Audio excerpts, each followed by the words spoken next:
ಇದು ತೀರಾ ಅನಿರೀಕ್ಷಿತ. ನಾನು ಒಬ್ಬ ತಂದೆಯಾಗಿ ಗಾರ್ಡಿಯನ್ನಾಗಿ ಅವಳ ಜೊತೆಗೆ ಇವತ್ತು ಬಂದೆ. ಶೂಟಿಂಗ್ ಹೋಗೋಕ್ಕಾಗಿಲ್ಲ ಒಂದು ದಿವಸನೂ. ಇವತ್ತವರೆಗೂ ಅವಳು ಮಾಡೋ ಪಿಕ್ಚರ್ಗಳಿಗೋ ಸೀರಿಯಲ್ಗಳಿಗೋ ಯಾವುದಕ್ಕೂ ನನ್ನ ಜೊತೆಲಿ ಹೋಗೋದು ಭಾಳ ಕಮ್ಮಿ. ನನ್ನ ಸುತ್ತಾಡ್ದಲ್ಲಿ ಇರ್ತಾ ಇದ್ದೆ, ಯಾಕೆಂದರೆ ಅವಳು ಕೆಲಸವನ್ನು ನಿಭಾಯಿಸ್ಕೊಂಬರ್ತಾಳೆ ಅನ್ನೋ ಒಂದೇ ಒಂದು ಧೈರ್ಯದಿಂದ. ಇವತ್ತು ಆಕಸ್ಮಿಕವಾಗಿ ಬಂದೆ. ಹೀಗೆ ಹೃದಯ ತುಂಬಿ ಹೇಳ್ತಾ ಇದ್ದೀನಿ, ಇದು ತುಂಬ ಕಷ್ಟಪಟ್ಟು ಮಾಡಿರೋ ಪಿಕ್ಚರ್. ಆದ್ದರಿಂದ ಈ ಪಿಕ್ಚರ್ ಗೆಲ್ಲಲೇಬೇಕು ಅಂತ ಅತ್ಯಂತ ಪ್ರೀತಿಯಿಂದ ಹಾರೈಸ್ತೀನಿ ಈ ತಂಡಕ್ಕೆ. ಅವರ ಕಷ್ಟಪಟ್ಟಿದ್ದಾರೆ. ಇನ್ನು ಶ್ರೀಮತಿ ಹೇಳ್ತಾ ಇದ್ದಾರಲ್ಲೋ, ಕಾಡಿನ ನಡುವೆ, ಆ ದಟ್ಟವಾದ ಕಾಡಿನ ನಡುವೆ ಅಲ್ಲೆಲ್ಲೋ ಸಿಗಾಕೊಂಡು ಅದೇನೋ ಸೊಳ್ಳೆಗೆ ಕಚ್ಚಿಸ್ಕೊಂಡು ಜಿಗಣೆಗೆ ಕಚ್ಚಿಸ್ಕೊಂಡು ಅದೇನೋ ಅವ್ರು ಓಡಾಡ್ತಾ ಸಿಕ್ಕಾಪಟ್ಟೆ ಕಷ್ಟಪಟ್ಟಿದ್ದಾರೆ. ಮತ್ತು ಡೇ 1 ಮೊದಲನೇ ದಿವಸದಿಂದ ಆ ಗೆಳೆಯ ವಿನಯ್ ಬಂದು ಅಲ್ಲಿ ನನಗೆ ಕತೆ ಹೇಳ್ತಾ ಅಲ್ಲಿ ಶುರು ಮಾಡಿದ್ದು ಇಲ್ಲಿ ಜರ್ನಿವರೆಗೂ ಪ್ರತಿ ಹಂತದಲ್ಲೂ 100 ಸಲ ಚೇಂಜ್ ಮಾಡಿದ್ರು.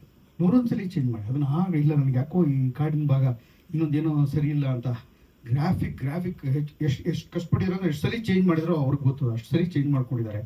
ಕಷ್ಟ. ಒಂದು ಪಿಕ್ಚರಲ್ಲಿ ತುಂಬ ತೀವ್ರ ಸಂವೇದಿಯಾದಂಥ ಅನೇಕ ಸೂಕ್ಷ್ಮ ವಿಚಾರಗಳಿದೆ. ಅದು ನನಗೆ ಭಾಳ ಸಂತೋಷ ಕೊಡುವಂಥದ್ದು. ಅಂದರೆ ಪ್ರೀತಿ ಪ್ರೇಮಕ್ಕೆ ಜೊತೆಗೇ ಸಾಹಸ ಪ್ರವೃತ್ತಿ ಮತ್ತು ಮನುಷ್ಯನ ಸ್ವಭಾವಗಳ ಅಂಚುಗೆರೆಗಳ ಮೇಲೆ ರಾವುಗನ್ನಡಿ ಹಿಡಿದಿರುವಂಥ ಪಿಕ್ಚರ್. ಅಂದರೆ ಇಲ್ಲಿ ಅನೇಕ ವಿಷಯಗಳನ್ನ ಜನಕ್ಕೆ ನಿಮ್ಮದೇ ಕಥೆ ಇದು ಬೇರೆ ಬೇರೆ ಸ್ತರದಲ್ಲಿ ಮನೋವ್ಯಾಪಾರಗಳು ಹೇಗಿರ್ತವೆ ಅಂತ ತೋರಿಸುವಂಥ ಪ್ರಯತ್ನ ಮಾಡಿದ್ದಾರೆ. ಒಂದು ಪ್ರಾಮಾಣಿಕವಾದ ಪ್ರಯತ್ನ ಅಂತ ನಾನು ಟ್ರೈಲರ್ ನೋಡಿದ ತಕ್ಷಣ ಕ್ಯಾಮ್ರಾ ಕೆಲಸ ಅಂತೂ ದೂರಿ ಅನಿಸ್ಬಿಟ್ಟಿದೆ.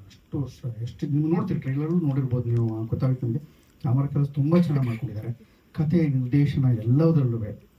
ಹಾಗಾಗಿ ಮತ್ತು ಚಿತ್ರದಲ್ಲಿ ಮನೆ ಆಗಲಿ ಅಥವಾ ದೇಶ ರಂಗಭೂಮಿ ಹುಡುಗಿ ಅಥವಾ ಅರಸು ಆಗಲಿ ಅಥವಾ ಹರಿಣಿಯವರು ನನಗೆ ಬಹಳ ಇಷ್ಟವಾದ ಕನ್ನಡದ ನಟಿಯರಲ್ಲಿ ಹರಿಣಿಯವರು ತುಂಬ ಅದ್ಭುತವಾದ ಕೆಲಸ ಮಾಡ್ತಾರೆ. ಪೋಷಕ ಪಾತ್ರಗಳಿಗೆ ಬಾಲರಾಜು ವಾಡಿ ರಂಗಭೂಮಿಯ ಒಂದು ದೊಡ್ಡ ಪ್ರತಿಭೆ.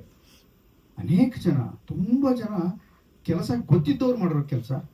ಆದರೆ ಮೊದಲನೇ ಪ್ರಯತ್ನ ಕೆಲಸ ಗೊತ್ತಿದ್ದವರೇ ಮಾಡಿರೋದು. ಯಾರೋ ಸುಮ್ಮನೆ ಅಂದರೆ ಪ್ರತಿಯೊಂದು ನಾವು ಬ್ಯಾಕ್ ಸ್ಟೇಜ್ ಅಂತ ಏನು ಕರ್ಕೋತೀವಿ, ತೆರೆ ಹಿನ್ನೆಲೆಯಲ್ಲಿ ಕೆಲಸ ಮಾಡ್ತಾರಲ್ಲರೂ ಶುದ್ಧರಾಗಿ ನಿಸ್ಪೃಹರಾಗಿ ಒಂದು ಪ್ರಯತ್ನ ಮಾಡಿದ್ದಾರೆ. ಅವರ ಪ್ರಾಮಾಣಿಕ ಪ್ರಯತ್ನಕ್ಕೆ ಜಯ ಸಿಗಲೇಬೇಕು. ತುಂಬ ಸ್ವಲ್ಪ ತಡ ಆಗ್ಬೋದು. ಅವರ ಪ್ರಾಮಾಣಿಕ ಪ್ರಯತ್ನಗಳಿಗೆ ಗೆಲುವು ಸಿಕ್ಕಿರೋದಕ್ಕೆ ಕನ್ನಡ ಚಿತ್ರರಂಗದಲ್ಲಿ ದೊಡ್ಡ ಉದಾಹರಣೆಗಳಿದೆ. ಎಲ್ಲ ಚಿತ್ರರಂಗದ ಥರ ಉದಾಹರಣೆ ಇದೆ. ಇವತ್ತು ಇಲ್ಲ ಆ ಥರದ್ದು ಈ ಟ್ರೈಲರ್ ಕಾರಣಕ್ಕಾಗಿ ಈ ಟ್ರೈಲರ್ನ ಬಹಳ ಪ್ರೀತಿಯಿಂದ, ನಮ್ರತೆಯಿಂದ, ಭಕ್ತಿಯಿಂದ ನಾನು ಆ ಟ್ರೈಲರ್ನ ಲಾಂಚ್ ಮಾಡ್ತಾ ಇದ್ದೀನಿ. ಅವ್ರಿಗೆ ಒಳ್ಳೇದಾಗಲಿ. ಇಡೀ ತಂಡಕ್ಕೆ, ಅಷ್ಟೂ ಜನಕ್ಕೂ ಶ್ರದ್ಧೆಯಿಂದ ಕೆಲಸ ಮಾಡಿದ ಕಾರಣಕ್ಕಾಗಿ ಒಂದು ದೊಡ್ಡ ಯಶಸ್ಸು ಸಿಗಲಿ.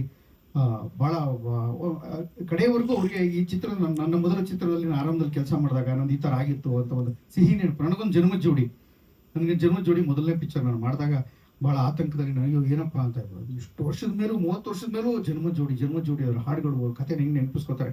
ಹಾಗೆ ಆ ಥರದ ಅನೇಕ ಜನಕ್ಕೆ ಮೊದಲನೇ ಪಿಕ್ಚರ್ ಆಗಿರೋದು ಎಲ್ಲರಿಗೂ ಒಂದು ಸಿಹಿಯಾದ ನೆನಪು ಇದನ್ನು ಗಟ್ಟಿಯಾಗಿ ಉಳಿಲಿ ಅಂತ ಚಿತ್ರದ ನಿರ್ದೇಶಕರು, ನಿರ್ಮಾಪಕರು, ತಂತ್ರಜ್ಞರು, ದುಡ್ಡು ಹಾಕಿರೋರು ಮತ್ತು ಅನೇಕ ಜನರ ಹಿಂದೆ ಕೆಲಸ ಮಾಡೋ ಸಂಗೀತ ನಿರ್ದೇಶಕರು, ಛಾಯಾಗ್ರಾಹಕರು, PRO ಮತ್ತು ಬಂದಿರೋ ಮಾಧ್ಯಮದವರು ಎಲ್ಲರೂ ಇದು ನಮ್ಮನೇದು ಅಂದ್ಕೊಂಡು ಕೆಲಸ ಮಾಡ್ತಾರೆ. ತುಂಬ ಸರಿ ನೋಡಿ ಅನೇಕ PROಗಳಾಗಲಿ ಅನೇಕ ಜನ ಮಾಧ್ಯಮದವರಾಗಲಿ ಇದು ನಮ್ಮದು ಕೆಲಸ, ಕನ್ನಡದ ಕೆಲಸ ಇದು ಅಂತ ಅವ್ರು ಯಾರು ಕೆಲಸ ಮಾಡ್ಬೇಕಾರೆಲ್ಲ ಆ ಥರದ್ದೆಲ್ಲ ಏನೋ ಒಂದು ಅಂತ ಮಾಡಿದ್ದು ನಾನು ನೋಡೇ ಇಲ್ಲ.